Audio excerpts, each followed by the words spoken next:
질문 받겠습니다. 네, 네, 네, 박수로 마시고 고맙습니다. 네, 네, 안녕하십니까 네, 스님. 고맙습니다. 60기 박공동문입니다. 네, 고맙습니다. 네, 스님, 네, 인도나 미얀마 등 남방의 수행하시는 스님들은 네, 굉장히 느긋해 보이시고 온화해 네, 보이시는데요. 네, 그렇죠. 네, 네, 저희 선사님들, 우리 선사님들은 서슬퍼른 기계라든지 장좌부라, 용맹정진 같은 네, 목숨을 건 수행을 하시는 걸로 알고 있습니다. 그럼 이런 그렇죠. 차이가 어디에서 오는 것인지 네, 궁금합니다. 네, 박수로 마세요. 고맙습니다. 네. 물론 부처님 당시에도 부처님 자신도 악마와 싸울 정도니까 치열한 측면이 있었겠죠. 근데 이제 남방 불교 같은 데서는 이제 비파사나 사마타라고 그래서 그냥 지켜본 마인드풀니스라고 그래. 뭐 마음 챙김이라고도 번역을 하기도 하고 그냥 지켜보는 거 신수신법. 이른바 사념초관이라고 하기도 하고 이제 그 전에 말씀드렸지 중지실학정이라는 얘기 한번 했었지. 뭔가 이렇게 센터 중심을 딱 이렇게 지켜보고 그걸 지속해 나가면서 하다 보면 즐거움이 오고 행복감이 오고 선정의 상태에 들어간다. 그래서 지난번에 무슨 뭐 사막을 뭐 무슨 헤매다가 무슨 오아시스 찾네 뭐 있잖아.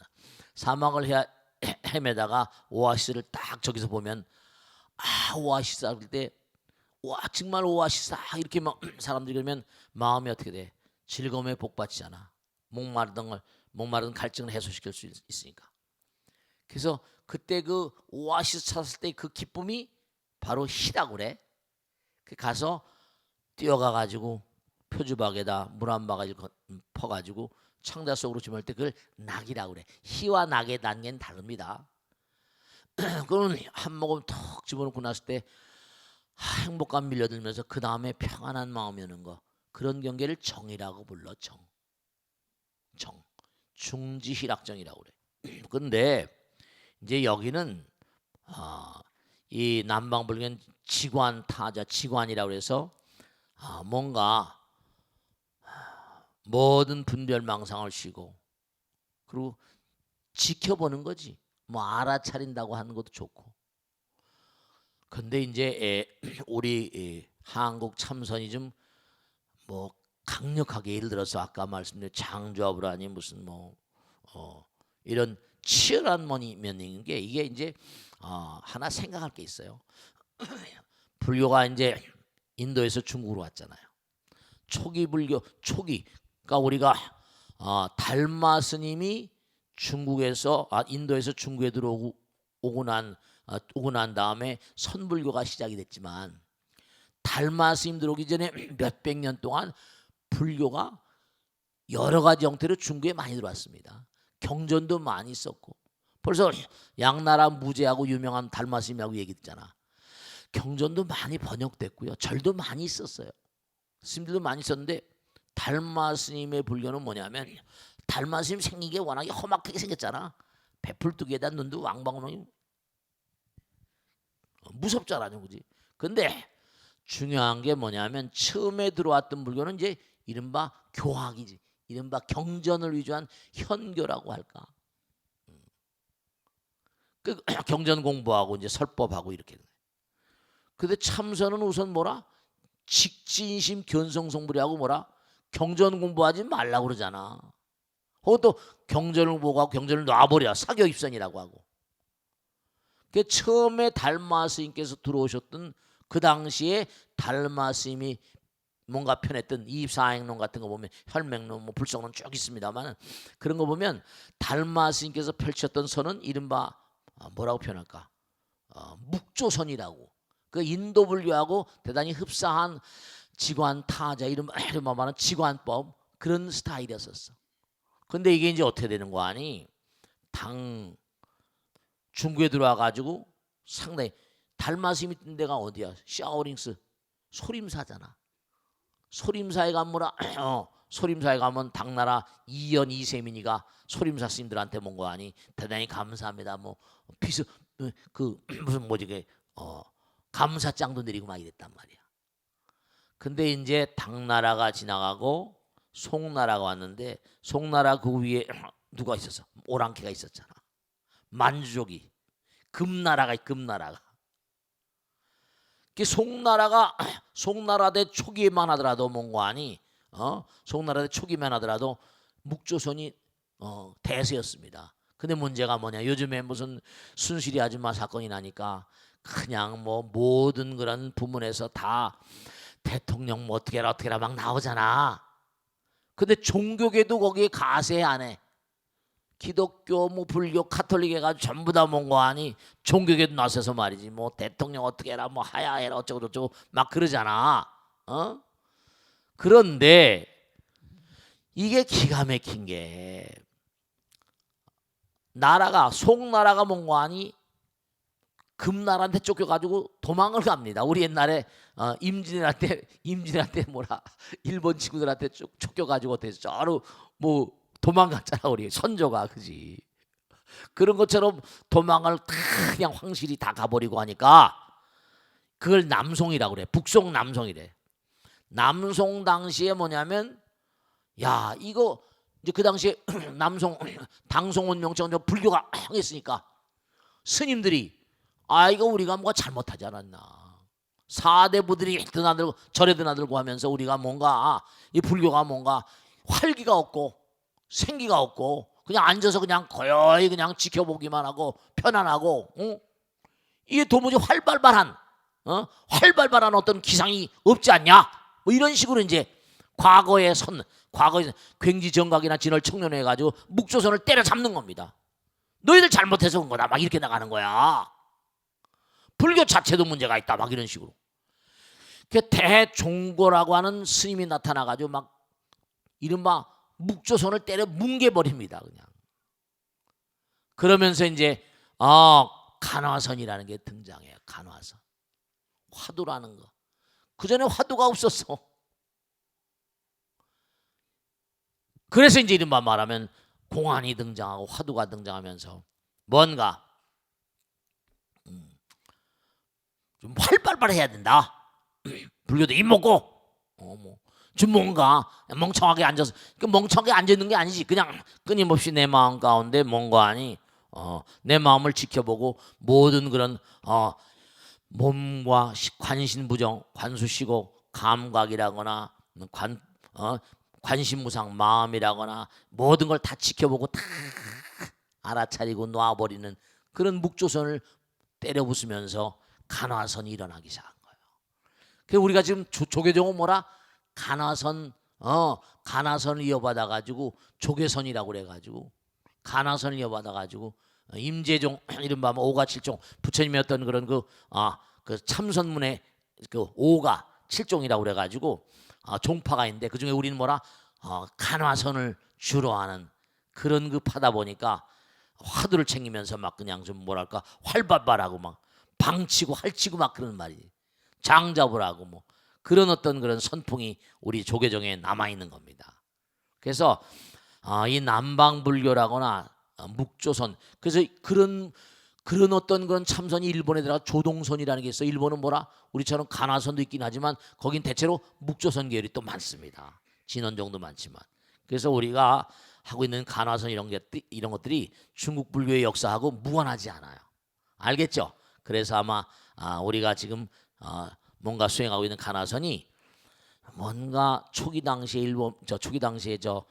인도 불교하고는 조금 뭐라 조금 좀 변형이 되었다라고 인식하면 틀림이 없을 텐데 그것도 결국 뭐라 방법론의 차이일 뿐 가는 길은 뭐라 궁극은 하나인 거나 마찬가지. 그래서 무슨 내가 간화선 한다고 비파사나 사마타 남방선을 뭐 무시하고 이래선 또 안 되고 우리 한국 선방에선 그렇게 무슨 남방선은 무시하고 그런 경향도 있다고 들었습니다. 근데 그런 건 그래서는 안 될 거고 다 수행 방법 하나의 길이니까 제가 아까 얘기했잖아요. 촛불을 쓰려고 촛불 켜는 거지. 그지? 초가 필요해. 불을 쓰려고 있잖아. 초 모양을 요즘 이쁘게 만들고 막 하되 초 모양 자체는 문제가 아닌 거지. 무슨 말씀이겠죠? 몸과 마음을 열심히 정진해 나가는 거야. 아시겠죠? 자, 익명 게시판 보겠습니다. 스님 벚꽃의 통을 보면서 스스로를 반성하며 살고 있는 40대 중반의 주부입니다. 제게는 2살 아래 또 6살 아래 2명의 남동생이 있습니다. 이보살님이 남동생이 계시나 보네요. 막내가 재작년에 결혼해서 막내 조카가 몇 전에 촛돌을 막 지났는데요. 조촐하게 돌잔치를 끝내고 부모님은 댁에 모셔다 드리고 기분 좋게 삼남매가 저희 집에 모여 먹고 마시고 이야기를 하고 있는데 갑자기 주방에서 올케 둘이 다투는 소리가 들려오더군요. 둘째네는 올케가 남동생보다 6살이나 어린데 둘째가 이제 그러니까 6살이나 어린다 이거죠. 그러니까 자기보다 2살 아래니까 6살이나 어리니까 한참 이제 그러니까 막내 동생하고 나이가 같은 애요, 그죠? 결혼을 일찍 해서 애들이 벌써 중학생, 초등학생이요. 막내는 부부가 동갑이라. 그러니까 이제 이게 부부가 동갑이라 막내 올케가 둘째 올케보다 2살이 많은 상황입니다. 그렇게 되겠네요. 그러니까 쫄따구가 나이가 더 많으니까 이게 또 좀 문제가 있겠네요. 나이는 어려도 결혼을 일찍 했고 형님이니까 그렇죠. 둘째가 막내가 조금은 굽히고 형님 대접을 해줬으면 싶은데 잘 나가는 직장인인 막내 올케가 그게 잘 안 되는 모양입니다. 자기 아래로 부리는 부하직원만 해도 10명은 된다고 하니 본인은 안 그러려고 해도 평소에 권위적인 태도가 배어나오는 거겠죠. 반면 대학을 졸업하자마자 결혼해서 전업주부로만 살아온 둘째는 솔직히 눈치가 좀 없습니다. 네, 그렇겠죠. 너무 어린 나이로부터 남편 뒷바라지를 아이들 키우느라 고생해온 건 알겠는데 제 가족 울타리에서만 살아와서 그런지 주변 사람들을 넓게 배려하지 못하는 편입니다. 그냥 딱 봐도 성향이 극과 극인 두 사람이 그간 서로 쌓인 게 많다가 하필이면 막내 조카 촛돌 잔치날 사소한 말에 부딪혀 싸움이 터지고 만 거였습니다. 아무리 말려도 언성은 점점 높아가지고 결국 각자의 남편들에게 끌려가다시피 돌아갔는데요. 그 이후로 누구 하나 먼저 사과하려 하지 않고 중간에서 저희 삼남매만 난처한 상황입니다. 머지않아 아버지 생신도 다가오는데 이 문제를 어떻게 해결하면 좋을까요? 어떻게 하면 좋겠어요 이거? 참나 단체할 문제들이 이렇게 어떻게 하면 좋을 것 같아? 천상무 같이 모여 앉아야 되겠지, 그지? 같이 모여 앉아서 해결해야 되니까. 근데 어쨌든 간에 둘째가 군대도 하여간 짬밥수잖아, 그지? 근데 참 이거 그러니까 아무리 봐도 둘째가 어쨌든 그 서열상으로 집안에는 그 서열이 있잖아, 그지? 그렇잖아, 그지?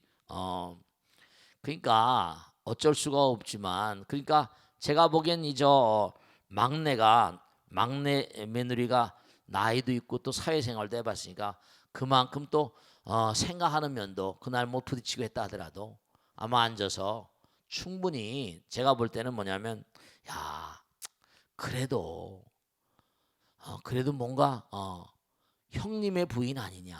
제가 옛날에 말이죠. 정말 이제 뭐냐면 산에 숨어 살다가 스님 생활하려면 기회를 받아야 되는데 기회를 받으려면 가서 행자 생활해야 되는데 그것도 걸리면 또 안 되니까 그래가지고 이제 기회를 받으러 어느 절에 갔습니다. 근데 참 웃기는 게 제가 나이가 좀 들었잖아요. 근데 저보다 무려 12살 차인 녀석이 고등학교만 나오고 이제 있는 거예요. 그러면서 고등학교니까 나보다 12살 차이니까 얼마예요? 20대죠. 아직 안 된 거야. 난 30에 그랬으니까. 근데 뭐냐면 이 녀석이 뭐라고 하는 거 아니? 너는 세속에 때가 많이 묻었으니까 고생을 해야 된다고. 하여간에 등치가 싸웠단 또 내가 뚫겨 맞겠어. 등치가 있는데 그리 내가 나이가 들었어도 돼. 고생을 엄청 시키더라고요. 근데 지나고 보니까 다 그게 다 그게 그렇죠. 이 우주엔 묘한 게 아까도 있잖아요. 가장 낮은 데는 바다잖아. 마녀 하심잔 지복이 자기라. 뭔가 낮춘 사람이 높아지는 거니까. 그지? 그럼요. 그러니까 이 막내 며느리가 그래도 공부도 하고 직장도 다니고 뭐 하니까 권위적인 면이 있지만 그래도 마음을 헤아리는 그런 면이 좀 있을 것 같아요.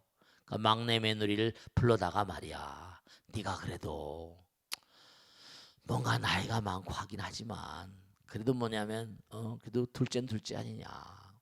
나이가 뭐 적다고 해서 뭐 티격태격하지 말고 네가 좀 뭔가 이게 일생 동안 형제가 아닌데 네가 마음을 좀 낮추게 해야 되지 않냐. 물을 위해서 아래로 오는 건데 뭔가 좀 타협과 조정과 뭐 그런 게 필요하겠죠. 그러니까 이런 집집마다 이런 게 참 여러 군데 있더라고 보니까 이 가정뿐이 아니야. 그러니까 싸움이라는 게 항상 뭐라 둘이 뭐라 똑같아 싸우는 거니까 한쪽이 뭐야 손뼉도 맞춰야 뭐라 소리가 난다 그러잖아. 무슨 말씀인지 알겠죠? 그러니까 슬기롭게 잘 그렇게 풀어나가시도록 하시고 뭔가 둘째 그 며느리한테도 뭔가 너도 말이야 아무래도 뭔가 아니 네가 아무리 두 번째 며느리라고 하더라도 네가 뭐 형을 모시는 거지. 그러니까 네가 두 번째라 하더라도 그래도 세 번째 며느리가 너보다 나이가 몇 살 더 많지 않냐. 그리고 나이가 몇 살 더 많으면 그만큼 뭐라 존중의 마음을 조금이라도 가져야지. 서로가 그런 면이 있어야 될 거 아니냐. 이건 뭐 자꾸만 뭐 타협을 해가지고 뭔가 화해가 모든 재판도 마찬가지 화해하고 조정하라고 그러잖아. 그래 안 그래요? 그래야 되지 않겠냐. 뭐 그런 식으로 풀어나가지 않으면 뭐 방법이 있냔 말이야. 싸우고 지지고 볶고 할 수는 없구만. 가정이 이렇게 불화해서 되겠냐. 이건 뭐 될 수가 없다. 우리 가정은 이런 가정이 아닌데 해가지고 뭔가 타협과 화해 조정 속에서 풀어나가야지. 이걸 뭐 어떻게 싸우고 지지고 그때마다 하면 말이지. 그러니까 뭔가 그런 가운데서 실마리가 풀어지면 또 얘기하고 또 같이 이렇게 누나가 돼가지고 말이야. 같이 또 이제 같이 이렇게 자꾸만 만나다 보면 그 풀려갈 수 있는 그런 여지가 있을 겁니다. 아시겠죠? 네, 신박했습니다. 네, 일어나세요. 네, 일어나세요. 네, 네, 안녕하세요, 스님. 네, 저는 네, 60일기 진선행이라고 합니다. 네, 고맙습니다. 네, 많이 힘들고 어려울 때 어. 삶의 좌표를 다시 잡게 해주신 스님 은혜 정말 깊은 감사 말씀드리고 싶습니다. 네, 고맙습니다. 저보다는 동탄에서 오는 보살이잖아. 멀리서. 고맙습니다. 네. 예, 스님. 선제동자가 53 선지식을 찾아가는 그 여정에서는 네네. 뭐 일반인 장자도 있고 또 스님들도 물론 계시고요. 네. 우바이도 있고 또 외도들까지도 그렇습니다. 선지식에 포함하고 있다는 것을 네네. 보면서 참 감탄스럽기도 하고 신기하기도 했습니다. 네네. 네, 이러한 특징이 다른 경전에도 있는 특징인지 아니면 화엄경만의 네. 특색인지 네. 궁금해서 여쭙고 싶습니다. 네, 박수로 마세요. 고맙습니다. 여러분들이 부처님 말씀을 공부하면서 꼭 생각하실 게 하나 있다. 부처님 말씀은 무아상, 무인상, 무중생상, 무수아상이라고 했잖아요. 즉 다시 말씀드리면 무라는 건 텅 비어 있는 거야. 차별심이 없어, 그지? 상이라는 건 차별하는 마음이잖아. 그러니까 우리가 요즘에 보면 말이죠. 우리나라도 좀 여자가 대통령이잖아. 보통 우리가 사는 세상의 뭔가니 여자들은 좀 이렇게 체력도 약하고 여러 가지 약하니까 좀 이렇게 뭐라 할까 차별하는 그런 게 있잖아요. 근데 뭐라 미국에서도 지금 뭐라 뭐 힐라리 하고 무슨 트럼프하고 했는데 누가 이길지는 몰라요. 그래도 미국이라는 그 전 세계 어떤 그런 그 종주국 같은 나라에 여자가 지금 또 대통령이 될지도 모른단 말이죠. 즉 다시 말씀드리면 중요한 것은 뭐냐 하면 부처님 말씀에는 차별하지 않는 거거든요. 그러니까 여기 53 선지식을 찾아가는 여정은 뭐냐면 부처님께서 왜 이렇게 뭐 무슨 덕운해온 선주성 비가해당 해당 쭉 해서 무슨 아까 말씀한 대로 뭐 우바이도 있고 외도도 있고 무슨 장자도 있고 스님도 있고 뭐 쭉 다 나옵니다. 왜 이렇게 나오냐? 우리가 뭔가 아니 모두가 다 이 광활한 우주는 공부거리란 말이에요. 부처님께서 심지어 그러셨잖아요. 길을 가다가 어떤 그런 그 도둑이만 어떤 그런 범죄자가 오랏줄을 이렇게 손에 메고 다니다 보니까 부처님께서 너는 참 큰 선지식이로다. 도둑에게 선지식이로다. 이게 막 도둑이 화를 내는 거죠. 내가 무슨 스승이고 선지식이란 말이오. 내가 내 몸으로 오랏줄을 차고 잘못을 해가지고 감방에 가는 걸 보고 많은 사람들이 아 저래서는 안 되겠구나 배우지 않니? 너도 뭔가 선생님이란다. 그러니까 불교에서는 뭐냐면 이른바 말하면 무인바야, 그죠? 무아 전부 다 텅 비어 있는 바야. 무엇을 다 받아들이지 않겠습니까? 사랑은 뭐죠? 무차별인 거예요. 사랑은 모두를 하나로 만드는 위대한 힘이니까. 그 사람들이 거의 가다 몽고하니 차별심 때문에 뭐라 문제를 일으키는 겁니다. 차별심이 바로 뭐라? 그게 이기심이거든요. 나와 남을 차별하는 마음. 이러면 그런 거 있죠. 우리가 어른이 되면 사자를 무서워하잖아요. 근데 애들은 사자를 무서워해요, 안 무서워해요? 사자를 안 무서워하니까 사자가 뭐라? 왜냐? 아까 향기를 뿜다는 것처럼 우리가 무서워하니까 파동이 나가니까 사자도 감지하니까 공격하는 거예요. 제가 산에 있을 때 처음에 산에 올라가니까 그냥 뭐 모기가 한 번만 탁공처럼 커지는데 정말 고통스럽더라고요. 네가 세속에서 너무 살생한 음식을 많이 먹어서 그렇다고 거기 있는 귀신 스님이 더라고요. 한 1년 지났는데 다른 스님들은 물지도 않아. 물리는지 뭔지 몰라. 근데 내 몸에서 뭔가하니 살생한 음식을 먹으니까 뭔가하니 그 음식에서 풍기는 기운이 있는 거니까 모기가 나만 공격한다는 거예요. 한 1년쯤 지나니까 확실히 줄어들더라고요. 풍기는 분위기가 있어요. 부부도 마찬가지예요. 내가 자꾸만 공격적인 어떤 성향이 있으니까 그게 말 한마디 생각 하나 행동 하나가 상대방에도 뭐라 공격을 하게 만드는 거예요. 그러니까 무아상 텅 비어있으면 뭐라 다 포용하는 거죠. 그러니까 외도도 필요하고 모두 필요하고 다 변행해도 외도를 제대하려니까. 불교는 뭐라 싸움 있는 종교잖아요. 우바이도 다 들어. 그러니까 우리가 깨인 눈으로 보면 다 여러분을 이제 하나 꼭 명심하실 게 있는데 그분들을 만나면서 다종다양한 사람 만나면서 나를 보는 겁니다. 그분들에게서 나를 보는 거예요. 내 마음의 부조리한 점 같은 거. 그분들에게서 나의 결점이나 단점 같은 걸 보면서 내가 또 깨우치는 거 있잖아요. 그러니까 온 세상이 다 우리의 뭐라 수행처소고 공덕의 처소고 내가 뭔가 하니 내가 끊임없이 뭔가 하니 성불의 길 보살행으로 나가는 길을 가르쳐 주시는 분이란 뜻으로 그렇게 여러분들이 나오는 거예요. 아시겠죠? 부동우바에는 흔들리지 않는 마음으로 정진한 처절한 처절. 부동 흔들리지 않는다 이건. 아시겠죠? 그죠? 자, 그러면 이제 또 보겠습니다. 네.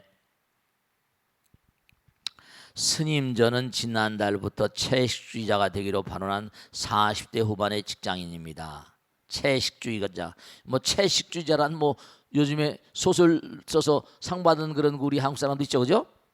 제가 육류를 끊겠다고 결심한 첫째 이유는 최근 건강검진에서 당뇨와 고혈압이 생길 가능성이 높다는 판정을 받아서였고 또 불자의 한 사람으로서 부처님께서 살생을 하지 말라고 가르쳐줬는데 회식 때마다 술과 삼겹살을 마구 먹으더니 마음 한 구석이 편치 않았기 때문입니다.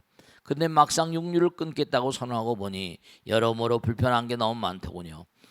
우선 남들과 어울려 사회생활을 해야 하는데 회식의 기본이 육류에다 점심때에도 회사 근처 식당에서 육류가 안 들어간 식단을 찾기가 힘들고요. 또 아들들이 아직 초등학생, 중학생 한창 클 나이라 툭하면 고기 타령이어서 아버지로서 무조건 안 된다, 엄마랑 셋이 가라 이럴 수도 없는 형편입니다. 그리고 평소에 제가 짜장면을 무척 좋아하는데 고기를 빼고 해달라고 주문하기도 그렇고 일일이 고기를 골라내는 것도 무의미한 일인 것 같고요. 지난 주말에는 아내에게 부탁해서 채소와 춘장만 가지고 집에서 해먹었는데 고생한 아내에게는 미안하지만 솔직히 맛이 너무 없었습니다. 제 고민은 한마디로 채식주의자가 되려고 보니 먹고 살기가 너무 어려워졌다는 건데요. 한편으론 제가 식탐이 많은 편이 아니었는데 채식주의를 선언하고 나서부터 돌아서면 배가 고프고 먹고 싶은 것도 많아져서 3주 만에 오히려 살이 찌기까지 했다는 겁니다. 여러모로 괜히 시작했나 싶은 마음이 들지만 사나이가 한 번 말을 뱉었는데 한 달도 못 버티고 없었던 일로 하기도 그렇고 스님들도 밖에서 식사를 하시거나 할 때 저와 비슷한 고민을 해보신 적이 있을 것 같아서 다른 분들의 고민에 비하면 너무 보잘것없지만 용기 내어 사연을 올립니다. 이랬어요.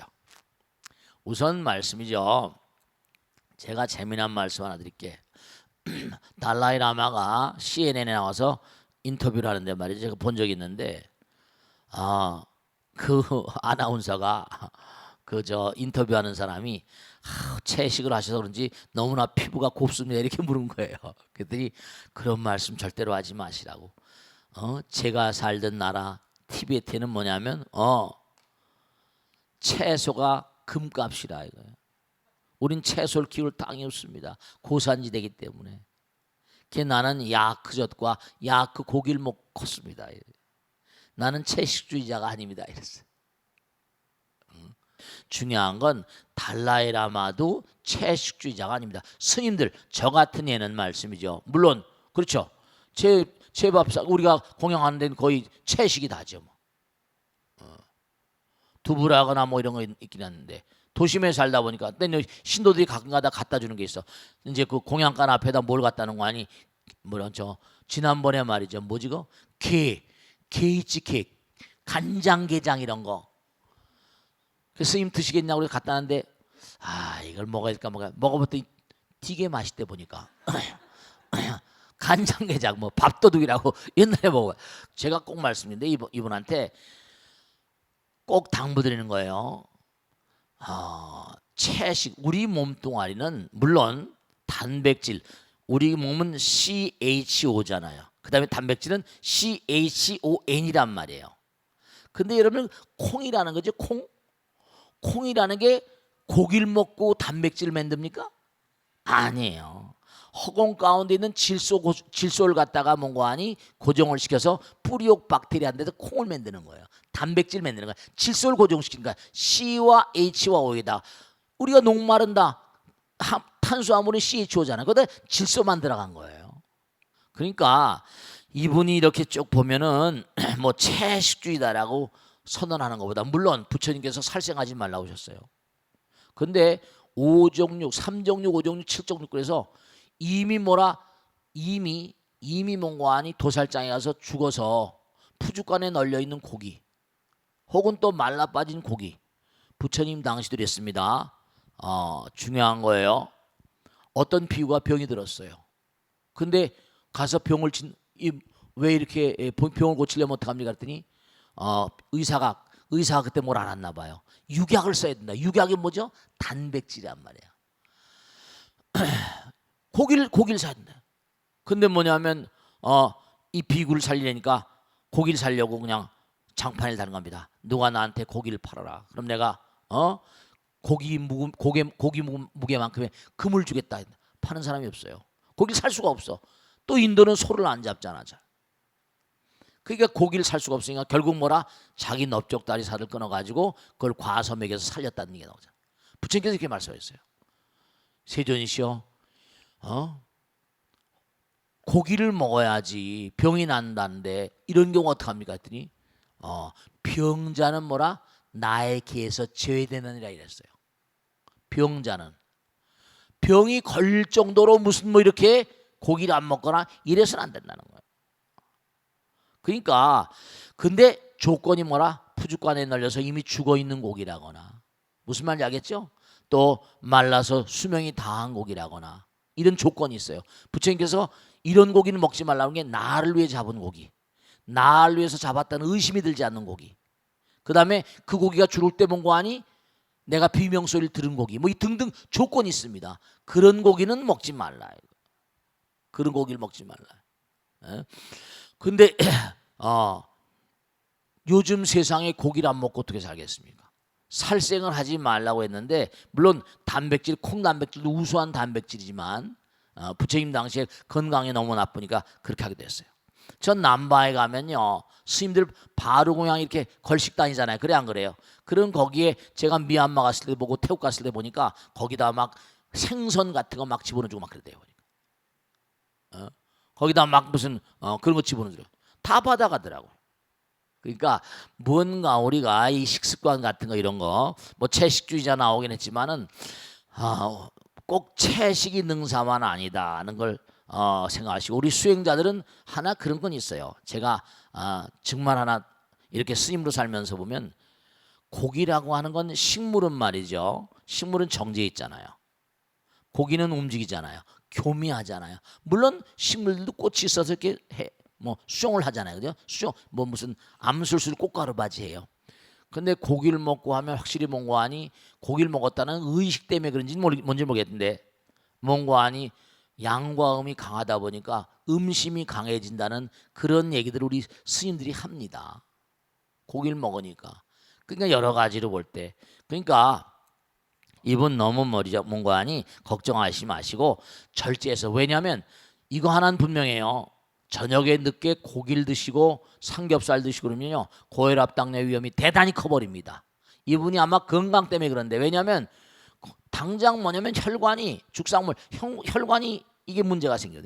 이른바 LDL, SDL 해가지고 이른바 말하면 중성지방 해가지고 몸에 좋은 지방 있고 나쁜 지방 있잖아요. 그죠? 선천적인 것도 있고 후천적인 것도 있는데 아유 그 삼겹살 같은 거 지방이 얼마나 많아요. 그러니까 참 문제가 되긴 하죠. 옛날에도 삼겹살 우라지게 많이 먹은 사람입니다.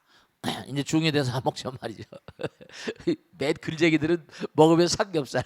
지금도 저보다 직장 다니면 삼겹살 이렇게 많이 먹잖아요. 쇠주에다 말이죠. 또 신문 기자들은 얼마나 쇠주를 잘 많이 마시니 말이죠.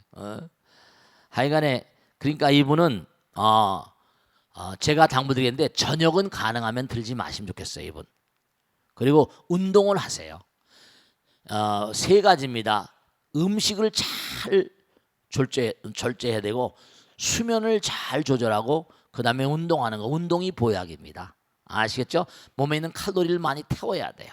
그런데 많이 노력을 하시면 뭔가 질병을 고혈압이나 당뇨 이런 데도 뭔가 많은 효험이 있을 거예요. 아시겠죠? 자, 네, 감사합니다. 네, 고맙습니다. 네.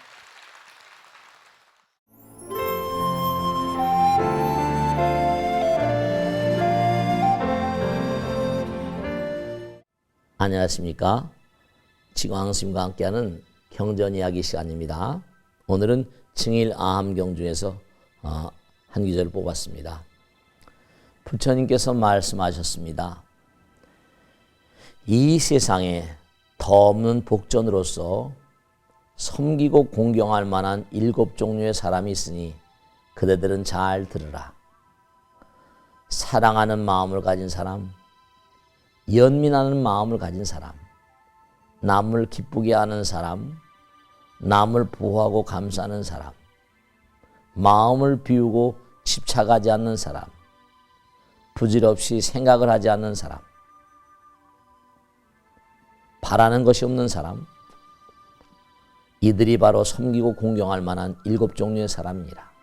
그러므로 그대들은 나쁜 법과 친하지 말고 착한 것을 가까이 하고 정법의 모임에 항상 함께 하도록 하라. 악에 물든 사람과 가까이 하면 자신은 악행을 하지 않아도 비난과 비웃음이 뒤를 따르고 좋지 않은 이름이 밤낮으로 퍼지리라. 네, 이 세상에 많고 많은 분들이 삶을 같이 살아가고 있습니다. 근데 다 똑같이 살고 있지만 마음들이 다 다릅니다. 그러니까 부처님께서 이 세상에 보탬이 되는 사람들과 이 세상에 보탬이 되지 않는 사람들을 얘기하고 있지 않습니까? 그러니까 이 세상은 만중생이 함께 사니까 공동 운명체 같잖아요. 우리가 세상을 살면서 항상 중요한 것은 뭐냐면 이 세상에 의미로운 사람들. 결국 우리가 어렸을 때 항상 듣는 얘기가 뭡니까? 훌륭한 사람이 되라. 누가 훌륭한 사람입니까? 훌륭한 사람들은 정말로 이 세상에 의미로운 사람들이죠. 네. 그러니까 근묵자억이라 부정적인 마음을 가진 사람을 친하게 되면 먹을 가까이 하는 사람은 자기도 거머지잖아요. 그죠? 네, 그렇습니다. 착한 법을 가까이 하고 자꾸만 법당에 이 법우들의 모임에 자꾸만 같이 앉아서 법을 얘기해야 된다. 법은 바로 뭐냐? 하나로 만드는 위대한 힘이니까요. 항상 그러니까 부처님의 법과 가까이 하고 법우들을 가까이 하고 부처님 가까이 하는 분들은 부처님께 영원히 칭찬받는 사람들입니다. 네, 오늘 여기서 마치겠습니다. 성불하십시오.